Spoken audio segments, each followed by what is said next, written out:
রাজধানী পল্টন 11তলা ভবনে অগ্নিকাণ্ডের ঘটনায় ফায়ার সার্ভিসের 11টি ইউনিট এসে কাজ করছে।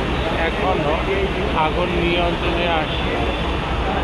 আপনারা দেখতে পাচ্ছেন এই 11তলা ভবনে কিন্তু ফায়ার সার্ভিস আগুন নিয়ন্ত্রণে আনার জন্য বহু চেষ্টা করছে।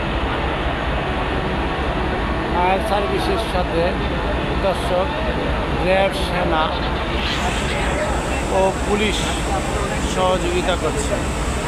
দর্শক দেখতে পাচ্ছেন র্যাব, পুলিশ, সেনাবাহিনী ও স্কোয়াড বাহিনী কিন্তু সেই আজকে এই ফায়ার সার্ভিসের 11টি আপনারা যদি দেখতে পান উপরে কিন্তু এখনও আগুন নিয়ন্ত্রণে আছে।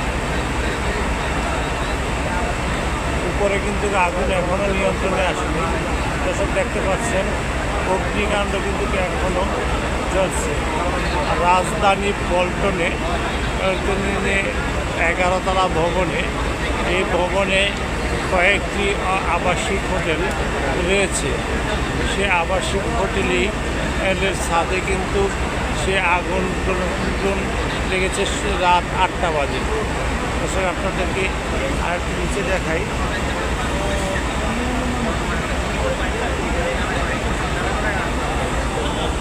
বিভিন্ন সেনাবাহিনী, বিভিন্ন র্যাব, পুলিশ ও ফায়ার সার্ভিস কিন্তু অনেকভাবে চেষ্টা করছে। আমরা গণমাধ্যম আছি এই আজকের এই সংবাদটুকু প্রচার করার জন্য।